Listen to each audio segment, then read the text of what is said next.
এখানে উপস্থিত আছে এই বিধানসভা কেন্দ্রের বিধায়ক সাথী খন্দকার, উপস্থিত আছে আমাদের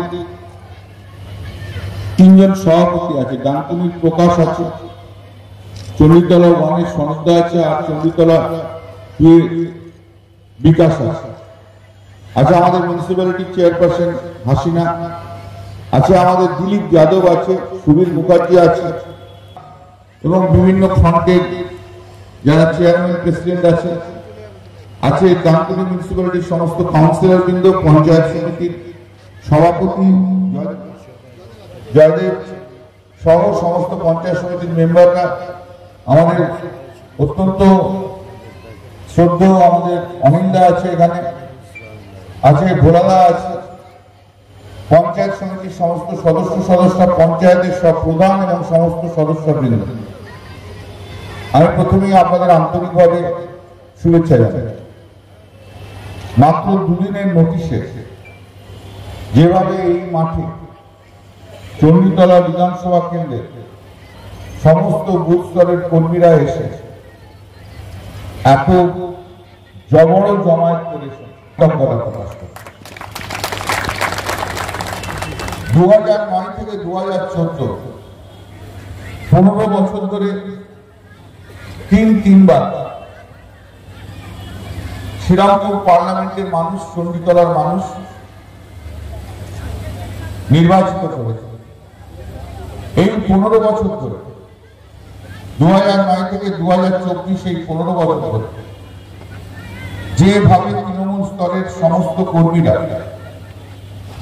সারা শ্রীরামপুর পার্লামেন্ট, চণ্ডীতলা বিধানসভা যেভাবে আমাকে শ্রদ্ধা দেখিয়েছেন, ভালোবাসা দেখিয়েছেন, যেভাবে আমার সঙ্গে সহযোগিতা করেছেন সমস্ত কাজে, সে রাজনৈতিক আন্দোলন বলুন বা এমপি ডেভেলপমেন্ট ফান্ডের কথাই বলুন বা নির্বাচন বলুন, যেভাবে আস্থা দেখিয়েছেন, শ্রদ্ধা দেখিয়েছেন, সম্মান জানিয়েছেন, আমি তাই জন্য কৃতজ্ঞতা প্রকাশ।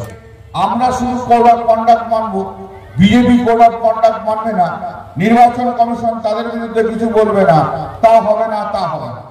তাই যে অ্যাপের মধ্যে দিয়ে যেখানে বিজেপির সবচেয়ে বেশি কোড অফ কন্ডাক্ট ভাঙে, বিজেপির সবচেয়ে বেশি সন্ধ্যের বেলা থেকে বেরিয়ে টাকা ডিস্ট্রিবিউট করে বিভিন্ন জায়গায়, গ্রামে গ্রামে, বস্তিতে তারা টাকা জোগাড় করে, মদের বোতল সাপ্লাই করে, এর বিরুদ্ধে যখন দেখবেন তারা সবাই মিলে অ্যাপের মাধ্যমে সঙ্গে সঙ্গে কমপ্লেন করবেন।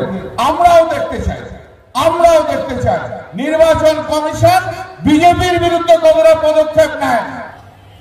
এমএলএরা একটা নিয়ে ঘুরে বেড়াবে, আর বিজেপি গ্রামের থেকে আরম্ভ করে কচি নেতা, মাঝারি নেতা, বদ্ধ নেতা, মাঝের নেতা, গাড়া নেতা, নেড়া নেতা, সব নেতারা 4টে থেকে 50টা সিআইএসএফ নিয়ে ঘুরে বেড়াবে। তা বললে কি করে হবে? আরে ওদের তো যখনই হয় লোকের চেয়ে সিআইএসএফই ভর্তি হয়ে থাকে, লোক কম সিআইএসএফ, সব সাদা পোশাকে চলে আসে, সিআইএসএফ ঘুরছে, সিআইএসএফ দেখাতে হবে না লোক। একটা শুভেন্দু অধিকারীর জন্য 70 জন সিআইএসএফ ঘুরে বেড়াবে, ভাবা যায়? তা আমরাও তো বিরোধী দল করেছি, আমরা দিল্লিতে যেমন কটা লোক থাকে, আমরা তো বিরোধী দল, সবচেয়ে বেশি নরেন্দ্র মোদীর বিরুদ্ধে আমি বলি, কিন্তু এখানে ওদের 70 খানা, 80 খানা, কেউ 100 খানা, কেউ 4টে। ওই যে বললাম পাড়ায় কেউ চেনে না, 4টে সিআইএসএফ বসে আছে, সিআইএসএফ কে পরিচয় করাচ্ছে আমি নেতা। কিসের নেতা? বিজেপি করি। কি করি? জয় শ্রীরাম। আগামী শনিবার দিন সকালবেলায় মহাচণ্ডীর ওখানে চণ্ডীতলায় প্রত্যেকবারই আমি পুজো দিয়ে আমি আমার প্রচার শুরু করি। আমি এবারও এই আগামী শনিবার দিন সকালবেলায় পুজো দিয়ে আমি চণ্ডীতলা থেকে আমার প্রচার শুরু করবো। রুটটা কি হবে, রুটটা সুবিধ সবাইকে জানিয়ে দেবে। আর বিকেল বেলার দিকে আমি বলে দিয়েছি গরলগাছা, বড়িঝাটি, এই সমস্ত জায়গাগুলো যেগুলো সন্ধ্যেবেলার দিকে আলো ফালো প্রচুর রয়েছে সেগুলো করতে। আর রবিবার দিন সকালবেলা এবং বিকেল বেলায় দুবেলা দিয়ে ডানকুনিতে আমার প্রচার হবে, সেটা আমি বলে দিই। 1984 সাল থেকে 2024 কত বছর হলো? 40 বছর। 40 বছর ধরে আমি নির্বাচন করছি। যাদবপুরে যখন দিদি দাঁড়িয়েছি, ভোলাদা তখন সেবারে দক্ষিণ কলকাতা দাঁড়িয়েছি, আমি তখন থেকে নির্বাচন করছি। এই প্রথম নির্বাচন কমিশন একটা 2.5 মাস ধরে নির্বাচন করছে ভারতবর্ষের 140 কোটি মানুষের সমস্ত কাজ, নতুন করে সব উন্নয়নের কাজ 2.5 মাস 3 মাস ধরে বন্ধ হয়ে থাকবে। কারণ নির্বাচন কমিশনকে খুশি করতে হবে নরেন্দ্র মোদী, অমিত শাহকে, তাদেরকে প্রচারে বারবার যেন আসে, বারবার যেন সময় পায়, হাতে যেন সময় পায়, অনেকদিন ধরে সময় পায়। তাই জন্য আজকে এই বাংলার হৃদয়ে বুকের মধ্যে যার নাম লেখা আছে মানুষের, তার নাম মমতা বন্দ্যোপাধ্যায়। তাকে অন্যভাবে দফা বাড়িয়ে সিআইএসএফ দিয়ে সেই নাম মোছানো যাবে না, সেই নাম মোছানো যাবে। তাহলে কংগ্রেস শূন্য হলো কেন? সিপিএম শূন্য হয়ে গেল কেন? বিজেপি মাত্র 70টা সিট পেল কেন? সেটাও আমাদের দোষ। মানুষ যদি তাদের ভোট না দেয়, আমরা কি করবো ভাই? 5 বছর ধরে নাটক করবে, এখানে ঘুরবে, ওখানে ঘুরবে, কেউ মাথা ফাটিয়ে রক্ত বেড়াবে, কোন কোন মহিলা নেত্রীরা মাটিতে বসে যাবে। তা বলে হয়? মানুষের সাথে যারা থাকে, মানুষ তাদের ঠিক চেনে। নির্বাচনের সময় আসো, ক্যান্ডিডেট হও, বিজেপি বলো, সিপিএম বলো, নির্বাচন শেষ, টাটা বাই বাই।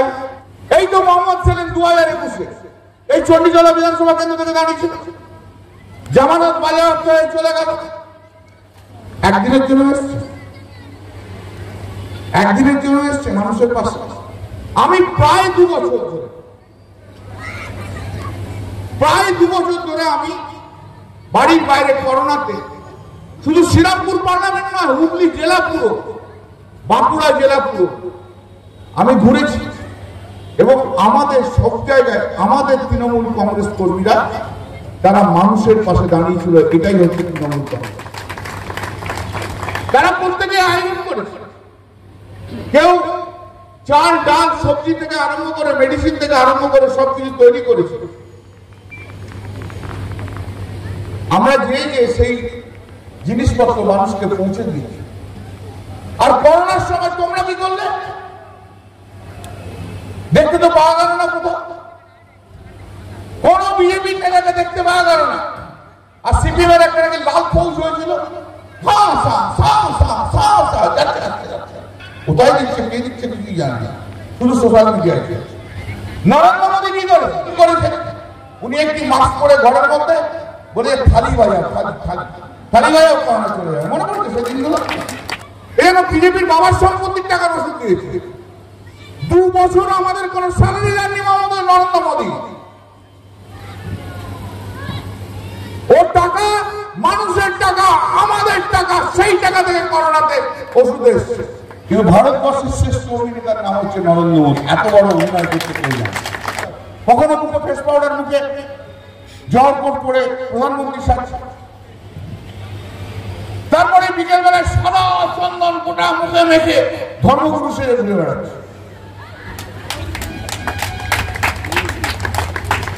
বলে না না, আজকে বৈষ্ণবীর পুজো আছে, চলো সাদা না, লাল চন্দন মুখে ঘুরে গেল। বলে আজকে শিবজির পুজো আছে, মাথায় চড়া করে সাদা চন্দন মেখে ঘুরে বেড়াচ্ছে। আরে আপনি করবেনটা কি? ঠিক করুন না, আমাদের কোনো অসুবিধা নেই। আপনি যদি দেশের নেতা হন, নেতার মতো থাকুন। আপনি যদি ধর্মগুরু হতে চান, ধর্মগুরুর মধ্যে থাকুন। লোককে ভাঁওতা দেবেন না। ভারতীয় জনতা পার্টি সব বলে না বিষ্ণুর অবতার, নরেন্দ্র মোদীকে বলে না বিষ্ণুর অবতার। এখন তো চন্দ্রযানটা এমন করলো যে চন্দ্রযানটা নিজেই আবিষ্কার। চন্দ্রযান চাঁদে যখন নামছে, ঠিক শেষ মুহূর্তে সাট করে ঢুকে গেল টেলিভিশনে নরেন্দ্র মোদী মুভি। যেমন নরেন্দ্র মোদী নিজেই জানেন না। আমি বরঞ্চ বলি যে মোদী, আপনারা কাজ করতে পারতেন যে নরেন্দ্র মোদী, অমিত শাহ ওই চন্দ্রযানের চেপে ঢুকে চাঁদের মধ্যে নেমে বিজেপির পতাকাটা বুঝে দিয়ে জয় শ্রীরাম বলে দিয়ে আসতে কাছে যান। আর কৈলাসটাও আমরা দেখতাম ওখানে শিবের সঙ্গে হাতটা না মিলিয়ে আসে, মিলে আবার ফিরে চলে আসে। আপনি আবার ফিরে চলে আসেন, আমাদের দেখিয়ে দিলেন শিবজিকে, আমরাও দেখলাম শিবজিকে দেখা, যাক নরেন্দ্র মোদীর কৃপা শিবজিকে দেখা হয়ে গেল। ধর্ম নিয়ে খেলবো, দেশের রাজনীতি করব, তা হবে না। তারই বিরুদ্ধে প্রতিবাদ 2024-এর প্রতিবাদ সেই জায়গায়। এই ভারতবর্ষের স্বাধীনতা এসছে সব ধর্মের মানুষের জন্য। সমস্ত ধর্মের মানুষ, হিন্দু, মুসলিম, বৌদ্ধ, খ্রিস্টান, তাদের আত্মত্যাগ এবং তাদের বলিদানের মধ্যে দিয়ে এই ভারতবর্ষের স্বাধীনতা এসেছিল। আজকে এসে ধর্মে ধর্মে ভাগ করতে আমরা দেব না ভারতবর্ষ। আজ 2024-এর নির্বাচন শুধু শ্রীরামপুর পার্লামেন্ট থেকে কল্যাণ ব্যানার্জিকে জেতানোর নির্বাচন নয়। 2024-এর নির্বাচন ভারতবর্ষের মুখ থেকে, নরেন্দ্র মোদীর হাত থেকে নিষ্কৃতি পাওয়ার নির্বাচন। সেই নির্বাচনে জিততে হবে। যারা সিএর নাম করে আজকে আমাকে প্রমাণ করতে হবে, প্রতিষ্ঠিত করতে হবে 67 বছর বয়সে যে আমি ভারতীয়, এই জায়গায় আমাকে প্রমাণ করতে হবে। এর চেয়ে দুঃখের দিন দেখানোর কথা কিছু ছিল না। এর চেয়ে কোনো দুঃখের দিন নেই। এটা হতে পারে কখনো? ভারতবর্ষের সংবিধানকে উল্টে দেবো? আর্টিকেল 3 ভারতবর্ষের সংবিধান অনুযায়ী যে মানুষ এখানে জন্মেছে, যার বাবা মা এখানে রয়েছে, সে ভারত। এনআরসি-র নাম রেজিস্ট্রি করতে হবে আমাকে? হবে না। এ পশ্চিমবাংলায় হতে দেব না আমরা।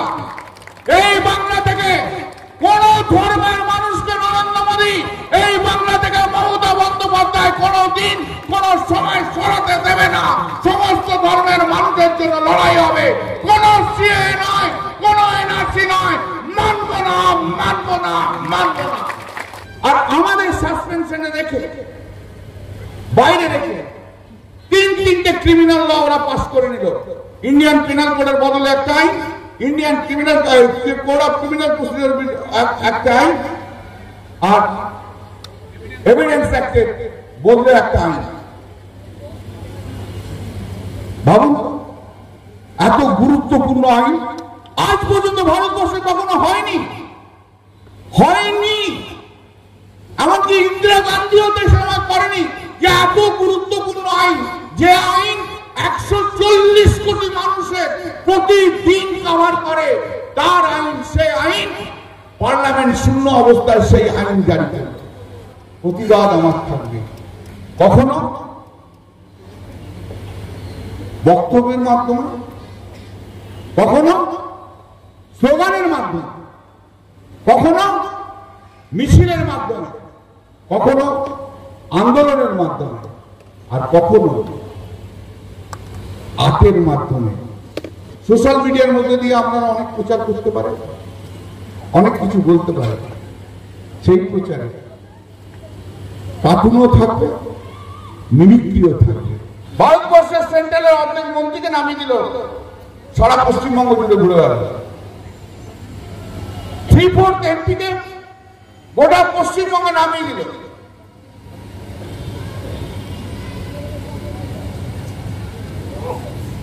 সোশ্যাল মিডিয়ার মাধ্যম দিয়ে কে চিফ মিনিস্টার হবে, কে ডেপুটি চিফ মিনিস্টার হবে, তাদের নামগুলো চলে এলো।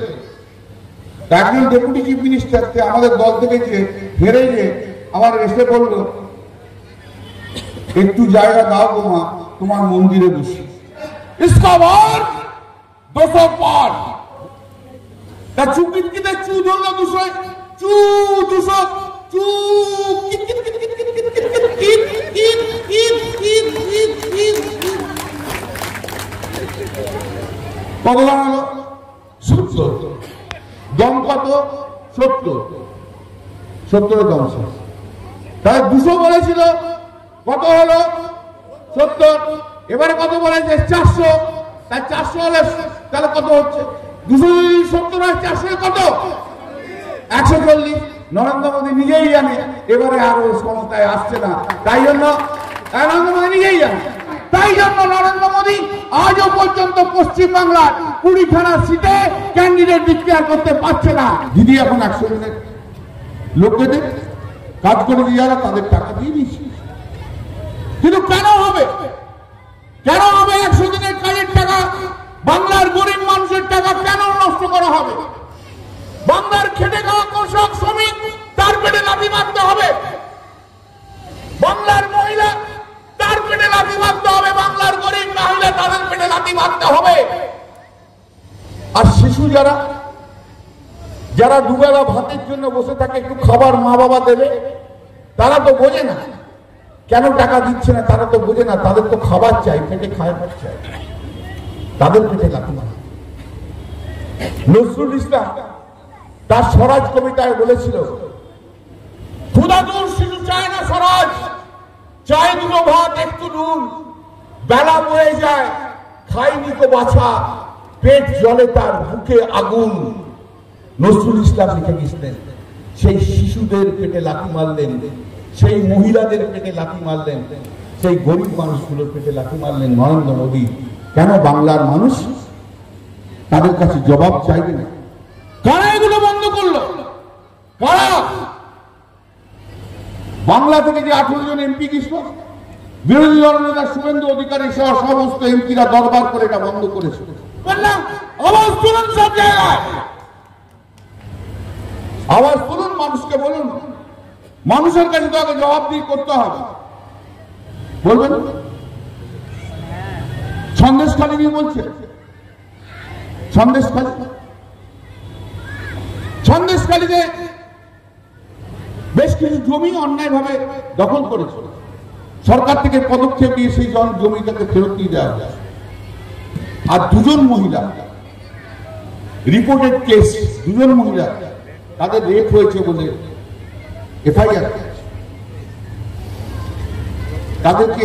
তাদের বিরুদ্ধে পুলিশ পদক্ষেপ নিয়ে তাদের অ্যারেস্ট করে জেলে ঢুকেছে। কলকাতা হাইকোর্ট তার বিচার করছে। আপনি মোদীজি, আপনি পশ্চিমবাংলায় 3-4 বার এসে কি বললেন? পশ্চিম বাংলাল দেশ का एक अंग है, সন্দেশখালী बंगाल का अंग है বলেছিল। গত 1 বছর ধরে মণিপুরে হাজার হাজার মহিলাকে বিজেপির কর্মীরা রেপ করেছে, তার বিচারটা কোথায় হলো? নরেন্দ্র মোদী একবার জবাব দেবেন।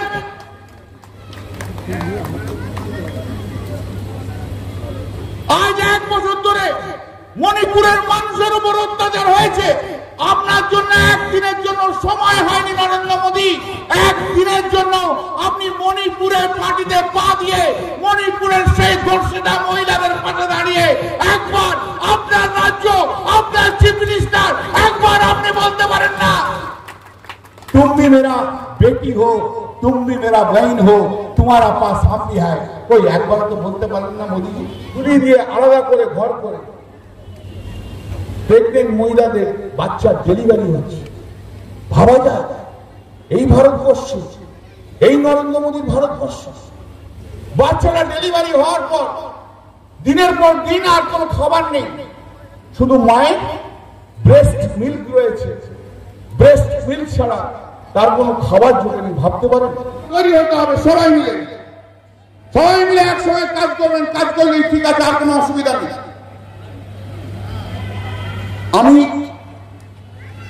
সাংসদ, আমার যে কোনো কাজে, সে রাজনৈতিক কাজ বলুন, ডেভেলপমেন্টের কাজ বলুন, যে কাজই বলুন না, আমি যে কাজ করি সেটা সবাইকার সম্পূর্ণ সহযোগিতার জন্য আমি কাজ করতে পারি না। তাই এই যে সংসদটাকে দেখছেন না, এই সংসদটা শ্রীরামপুরের সংসদের মুখটা হয়তো কল্যাণ ব্যানার্জি হতে পারে, শরীরটা হচ্ছে গোটাটাই তৃণমূল কংগ্রেস কর্মী, আর রক্তটা হচ্ছে পশ্চিমবাংলার মানুষের। সেই রক্ত ধমনী বইতে বইতে চলে যাচ্ছে। আমার জবাবদিহি করার জায়গা মাত্র 2টো জায়গা, আর আমার সার্টিফিকেট নেওয়ার জায়গা একটা জায়গা। আমার জবাবদিহি করার জায়গা শ্রীরামপুর পার্লামেন্টের মানুষের কাছে আমার জবাবদিহি করার জায়গা, আর আমার দলনেত্রী মমতা বন্দ্যোপাধ্যায় এবং দলের কাছে আমার জবাবদিহি করার জায়গা। আর কোনো জায়গা নেই। আমাকে সার্টিফিকেট দেবে অন্য কেউ না, আমাকে সার্টিফিকেট দেবে শ্রীরামপুর পার্লামেন্টের মানুষ, আমাকে সার্টিফিকেট দেবে, অন্য কারোর কাছে আমার সার্টিফিকেট চাই। বলছি দিদি, আপনার বিধানসভা এলাকায় আজকে এই সাংসদ যে করলেন, টিএমসি প্রার্থী কল্যাণ বন্দ্যোপাধ্যায় প্রথম কর্মী সভা করলেন এবং তিনি বলেছেন এই মাঠ তার পয়মন্ত মাঠ। কি বলবেন? সত্যি কথাই তো, এই মাঠ পয়মন্ত মাঠ। 3 বারে তিনি সাংসদ হলেন, এবারে চতুর্থবারের জন্য প্রার্থী হয়েছেন এবং সাংসদ হবেন, আমাদের দৃঢ় বিশ্বাস আর কি। আপনি মঞ্চেও বলেছেন যে আমাদের জেতাতেই হবে সাংসদকে এবং প্রচুর ভোটে আর কি। তো আমার বিধানসভায় যে ভোট পেয়েছে আর কি তৃণমূল কংগ্রেস, আমি চাই তার থেকে বেশি ভোটে আরও যেন জেতাতে পারি। আর আমার কর্মীরা তারা খুব মানে ভালো, সংগঠনের দিক থেকে সব দিক থেকে খুব ক্ষমতাশীল, তাই আমার এই বিশ্বাসটুকু আছে তাদের প্রতি। তারাই তো আমাদের সব কিছু মানে মানুষের দরবারে, মানুষের বাড়িতে তারাই যায়, তারা যায় বলেই আমরা মঞ্চে বক্তব্য রাখতে পারি। তাই তাদের কাছে আমার তো নতমস্তকে কুর্নিশ জানাতে হয় সেই মানুষগুলোকে, যে তারা অনেক ভোটে জেতাবে নিশ্চয়ই। এবং তার পাশাপাশি আর একটা প্রশ্ন করি, সিপিআইএম প্রার্থী দীপশিতা ধর তিনি বলেছেন যে সাংসদ কল্যাণ ব্যানার্জির কাছে অনুরোধ তিনি যেন চুরি চামারি করে না যেতেন। দেখুন, এটা চুরি করা না। আমি আমার বিধানসভায় একটা মানুষকে আমরা আমাদের ফ্রেশ ইলেকশন হয়, আর কোথাও চুরি করে আমরা জিতি না। এটা উনি অভ্যাস আছে ওনার, সেই জন্য উনি এই কথা বলছেন। মাঠ থেকেই সাংসদ বলেছিলেন যে তার রাজনৈতিক জীবনের পয়মন্ত মাঠ এবং সেখানেই আজকে কর্মী সভা করলেন, কি বলবেন? না, এটা তো ঘটনা যে এই মাঠ আমাদের শুভ, মানুষের শুভ এবং পরিবর্তনকামী যারা কেন্দ্রে পরিবর্তন চাইছে সেই আমরা একজন শক্তি হিসাবে নিশ্চয়ই আজকের এই শুভ সূচনা হলো। এবং এই মাঠ আজকে দেখেছেন যে কর্মী সভা জনসভার আকার ধারণ করেছে। আমরা তৃণমূল কংগ্রেস কর্মীদের বসতে দিতে পারিনি, দাঁড়াবার জায়গা দিতে পারিনি, কাতারে কাতারে কর্মীরা এসেছে। এ থেকেই প্রমাণিত হচ্ছে যে আগামী লড়াই, সেই লড়াই আমরা কতটা সংঘবদ্ধ। এবং সাংসদ, বিদায়ী সাংসদ আপনাকে মঞ্চের ওপর বাড়তি দায়িত্ব দিলেন অনেকগুলো। না, দাঁড়িয়ে কাজ তো করে যাই যে, এবং উনি আমার প্রতি আস্থা রেখেছেন, ভরসা রাখেন এবং ওনার সঙ্গে আমার বা ওনার সান্নিধ্যে আমার যাত্রা 2008 সাল থেকে নিরবিচ্ছিন্নভাবে ওনার সঙ্গে আছি। এবং আমি একজন তৃণমূল কংগ্রেসের সৈনিক, সুশৃঙ্খল সৈনিক। তাই দল এখানে আমার যে দায়িত্ব দেবেন, প্রার্থী আমাকে যে দায়িত্ব দেবেন, যেটুকু ভরসা রাখবেন, সেই কাজ আমি নীরবে এবং নিরবিচ্ছিন্নভাবে করতে অভ্যস্ত, সেটাই আমি করি এবং সেই কাজই করব। যদিও নির্বাচন ব্যবস্থাটা অত্যন্ত দীর্ঘ হয়ে গেছে, এত দীর্ঘদিনের নির্বাচন আমরা দেখিনি, এখনও প্রতিপক্ষরা মাঠে নামেনি, মাঠ প্রায় ফাঁকা। আমার এক প্রতিপক্ষ দল তারা প্রার্থী খুঁজে পাচ্ছেন এখনো পর্যন্ত, প্রার্থীর খোঁজ চলছে। আর আরেকটি দল তাদের নতুন প্রজন্মকে নিয়ে এসছে। যাই হোক, 34 বছর ক্ষমতায় থাকাকালীন তাদের নতুন প্রজন্মকে আনার কথা মনে করেননি, ভেবে দেখেননি। কিন্তু দেরিতে হলেও তাদের সঙ্গীত ফিরেছে। তারা ভেবেছে যে ব্যাটনটা ছাড়তে হয় এবং পরের প্রজন্মের হাতে তুলে দিতে হয়। অনেকেই বলছেন যে নবীন ভার্সেস প্রবীণের লড়াই। অনেকেই এটা বলছেন যে জাতীয় মুখ একজন নবীন প্রার্থী এসছেন, খুব ভালো কথা। রাজনীতিতে নবাগতরা আসবেন, নতুন প্রজন্ম আসবেন, ব্যাটন ছাড়তে হয় তাদের সার্বিকভাবে রাজনৈতিক পরিমণ্ডলে দাঁড়িয়ে। দেরিতে হলেও তারা সেটা বুঝেছেন তাদের রাজনৈতিক দল। কিন্তু আমাদের 3 প্রজন্মের তৃণমূল কংগ্রেস তৈরি হয়ে আছে। আমাদের আগের প্রজন্মে আপনারা দেখতে পেলেন যে আমাদের এই লড়াইয়ের মুখ 3 বারের সাংসদ, যিনি 4র্থবার বাউন্ডারি অতিক্রম করতে চলেছেন, সেই কল্যাণ বন্দ্যোপাধ্যায়। তার পরের প্রজন্মে আমরা দাঁড়িয়ে আছি এবং তারও পরের প্রজন্মে আপনারা দেখেছেন যে কল্লোল থেকে আরম্ভ করে, অনুপম থেকে অনাথ, জিত থেকে আরম্ভ করে প্রত্যেককে, যেমন আগের প্রজন্মে আমরা দেবাশিস নন্দী, প্রকাশ রাহা, আমাদের একটা প্রজন্ম। আবার দেখবেন পরের প্রজন্ম তৈরি হয়ে গেছে, তারপরের প্রজন্মও তৈরি হয়ে গেছে। সুদীপ রাহা থেকে আরম্ভ করে যারা আজকে ছাত্র করছে তারা তৈরি হয়ে গেছে, পুষ্পিতালা তৈরি হয়ে গেছে। সুতরাং 4 প্রজন্ম আমাদের তৈরি হয়ে আছে। আমরা ভয় পাই না, সবাই মিলে আমরা লড়ি। আমাদের নেত্রীর নাম মমতা বন্দ্যোপাধ্যায়। বললেন আপনার কথাই আজ সাংসদ রিপিট করলেন। আপনি বলেছিলেন যে যারা সন্দেশখালি নিয়ে বলছেন তারা মণিপুর কি ভুলে গেলেন, কি বলবেন? একই কথা, এটা আমাদের কথা নয়, এটা রাজ্যের কথা, এটা দেশের কথা। মণিপুরে আমার মা বোনেদের যখন উলঙ্গ করে হাঁটিয়ে অত্যাচার করা হলো তখন এদের প্রতিবাদ ছিল না। সন্দেশখালি নিয়ে আবার বলছি, সন্দেশখালি গিমিক, কিছু গদি মিডিয়া, দেখুন মিডিয়ার প্রতি আমার সম্মান আছে, কিন্তু তাও বলি আপনারা মিডিয়ারা এতটা অ্যাক্টিভ, এখানে কোনো সভা হচ্ছে, কে ওখানে মিষ্টি বিতরণ করছে, আপনাদের কাছে সব খবর থাকে, আপনাদের মাধ্যমে আপনারাই আমাদের চোখ, আপনাদের মাধ্যমে আমরা দেখতে পাই সব কিছু। আর 10 বছর 12 বছর ধরে ওখানে আমাদের মা বোনেদের অত্যাচার হতো, সেটা আপনারা খবর পেলেন না, ওখানকার কোনো বিজেপি লিডার সিপিএম লিডার খবর পেল না। তাই এসব গিমিক আমরা বিশ্বাস করি না, আমরা উন্নয়নে বিশ্বাসী, মমতা বন্দ্যোপাধ্যায়ের উন্নয়নে বিশ্বাসী। তাই এবারও মানুষ রেজাল্ট পাবে, মানুষ আমাদের এর উত্তর দেবেন, এই রেজাল্ট 4 তারিখ সবাই পেয়ে।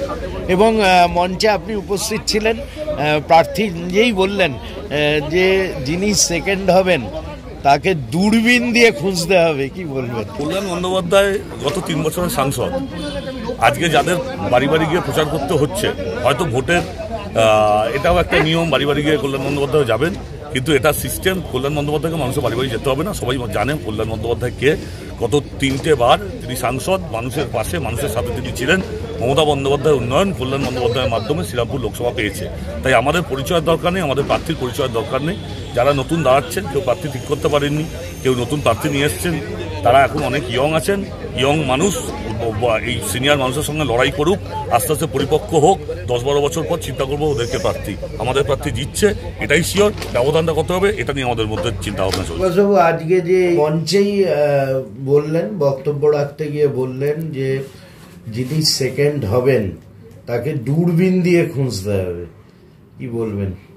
খুব স্বাভাবিক। দেখুন, একটা কেন্দ্রের যে সরকার আছে, যে সরকার এই নির্বাচনটা করবে বলে মন্দির থেকে শুরু করে বিভিন্ন ধরনের জাতীয় এজেন্ডাগুলোকে সামনে রেখে তারা এই নির্বাচনী বৈতরণী পার হতে চেষ্টা করেছে, যারা এই নির্বাচনটা কিভাবে হবে, কধাপে হবে, কিভাবে করবে তার সমস্ত রূপরেখা তৈরি করেছে।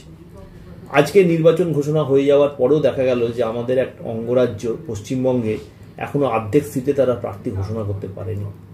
তো এটাই প্রমাণ করে যে পশ্চিমবঙ্গে ভারতীয় জনতা পার্টি বোধহয় এখনো পর্যন্ত পরীক্ষায় বসার মতো তৈরি হতে পারেনি।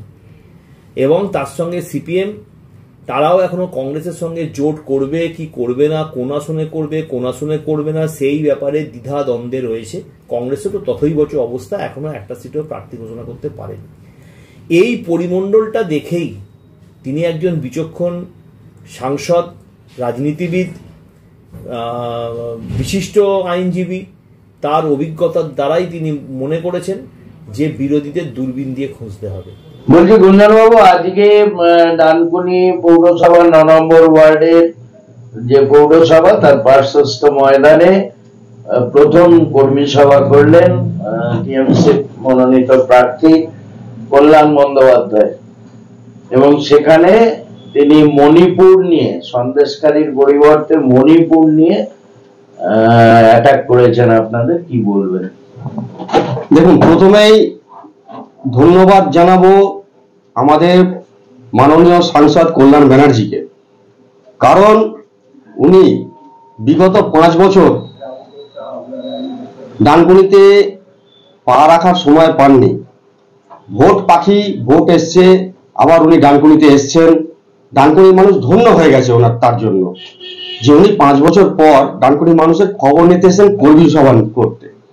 আর কর্মী সভা যেটা বলছেন, আপনারা যে জানেন যে মাঠে হয়েছিল, সেই মাঠে পুরো মাঠ তো ভর্তি করতে পারেনি, অর্ধেক মাঠ নিয়ে কর্মী সভা হয়েছিল, এবং তার ম্যাক্সিমামটাই ছিল স্বনির্ভর গোষ্ঠীর মহিলা দিদিদেরকে নিয়ে, এবং পৌরসভার কর্মী এবং কর্মচারীদের দিয়ে ভর্তি করা হয়েছিল অর্ধেক মাঠ।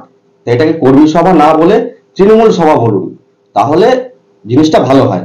আর সন্দেশখালী নিয়ে ওনারা বলতে পারবেন না, কারণ ওনাদেরই নেতা এই সন্দেশখালী কাণ্ডের সঙ্গে যুক্ত, যেখানে ওনারা পোস্টারিং করছেন, দেয়াল লিখছেন, এই শ্রী ওই শ্রী, এই ভান্ডার ওই ভান্ডার, সেগুলো হয়তো সন্দেশখালীর মা বোনেরাও পেত, কিন্তু সেখানে রাত্রি 12টার সময় তৃণমূলের নেতারা পার্টি অফিসে মা বোনেদের তুলে নিয়ে যেত পিঠে খাওয়ানোর জন্য।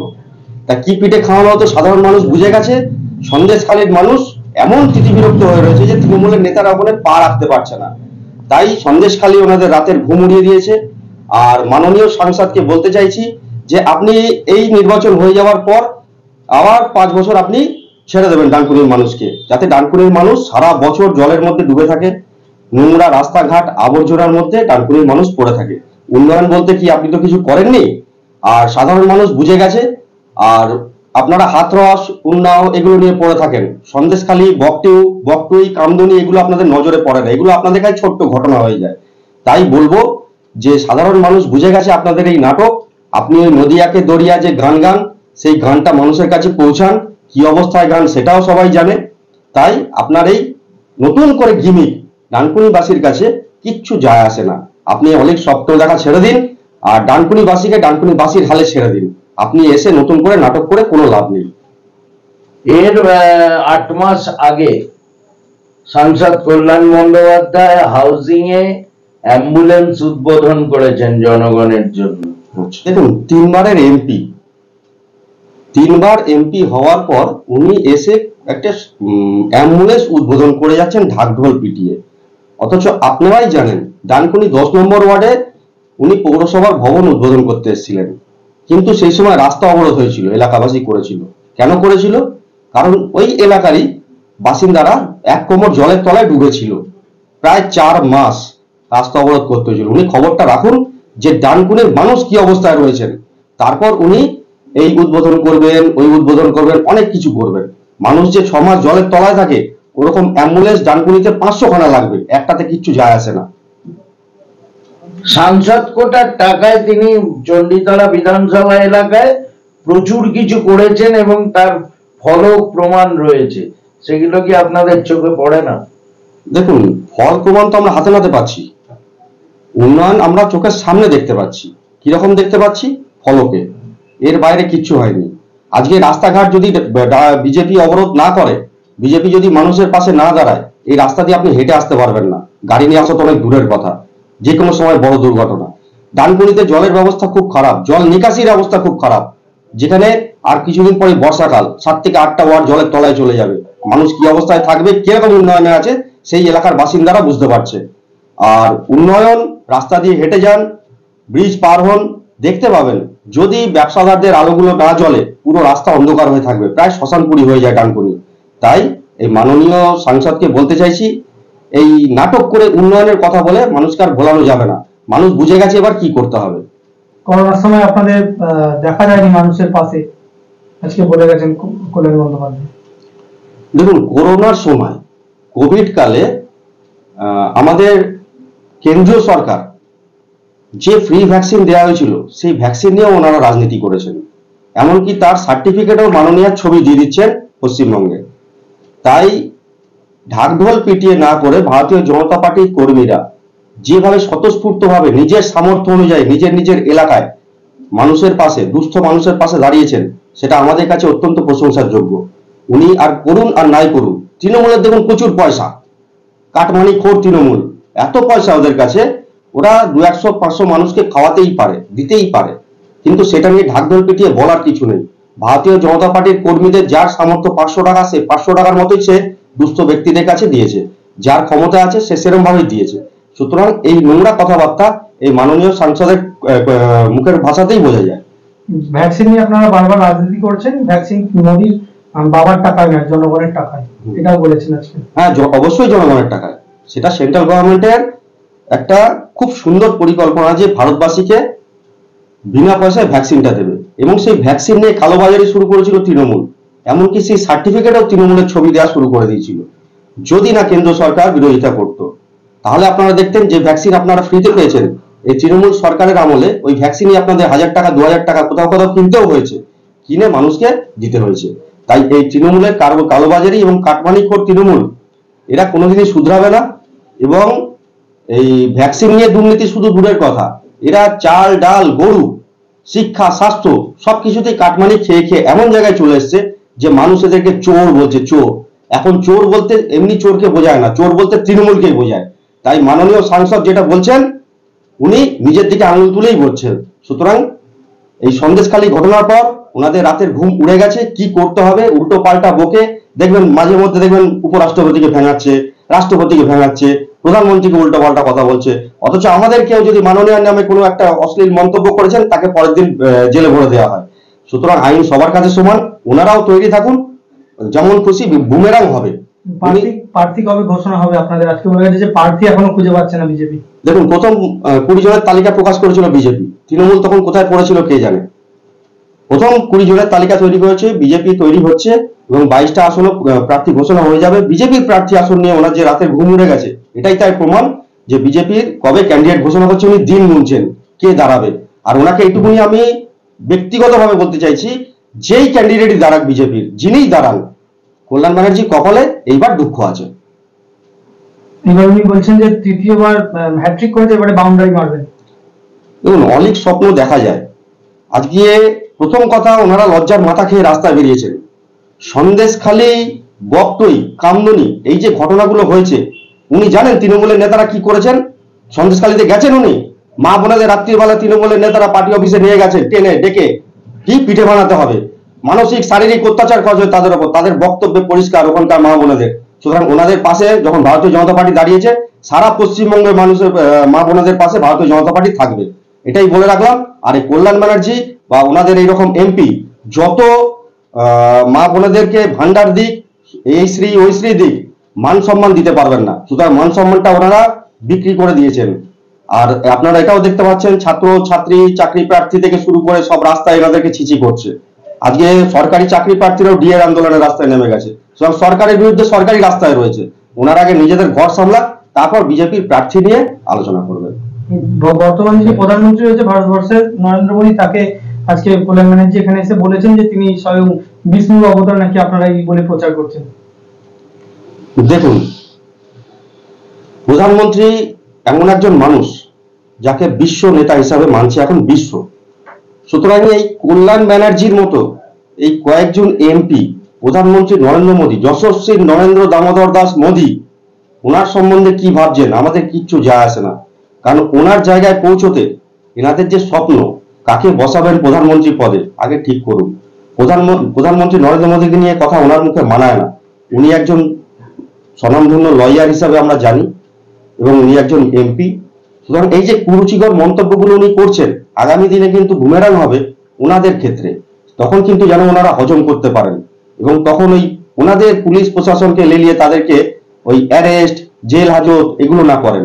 কারণ ওনাদের বলার জন্য অনেক কিছু রয়েছে অস্ত্র আমাদের হাতে, এবং বিগত 5 বছর ধরে উনি কি করছেন তারও হিস্ট্রি আছে আমাদের হাতে। আমরা খুলবো ঠিক সময়, এবং উনি কি কি করেছেন এবং ওনাদের আরো দলীয় নেতারা কি কি করেছেন সব আমরা জানি। ঠিক সময় আপনারা জানতে পারবেন।